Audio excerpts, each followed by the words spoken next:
asalaamaaleykum mbokk yi teel a dibéer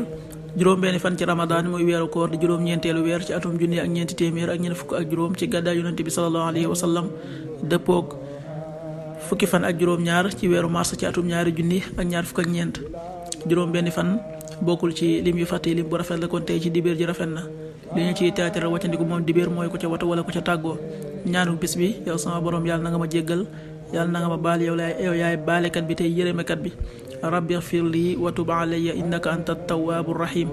rabbi xfir lii wa tub alayya innaka anta tawaabu rahim xadiisu bis bi yonent bi sallallahu alayhi wa sallam nee na ngeen ragal yàlla seen boroom te ngeen julli seen waxtu juróom te ngeen woor seen weer te ngeen joxe seen asakay alal te ngeen topp seeni njiit kon di ngeen tàbbi àjjana yi seen boroom xadiis bi at-Tirmidi nettali na ko qaala rasulullahi sallallahu alayhi wa sallam ittaqullaha rabbakum wa sallu xamsakum wa suumoo shahrakum wa addoo zakata amwalikum wa atiicu daa amrikum tadxuloo jannati rabbikum rawahu tirmidi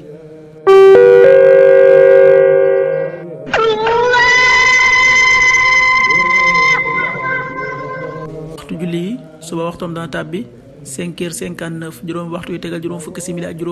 juróom ñeent tisbaar 13h42 benn waxtu wu tegal ñeent fukki simili ak ñaar takkusaan 16h42 ñeenti waxtu yu tegal ñeent fukki simili ak ñaar timis 19h19 juróom-ñaari waxtu yu tegal fukki simili ak juróom-ñeent gee 20h30 juróom-ñetti waxtu yu tegal fanweeri simili loolu mooy waxtu julli ci Touba ak li ko wër bu fekkee nekkoo Touba soo ko féetee penku ñaar fukk ak juróom-ñaari kilomètre dina wàññil benn simili soo ko féetee sowwu ñaar fukk ak juróom-ñaari kilomètre dina yokkal benn simili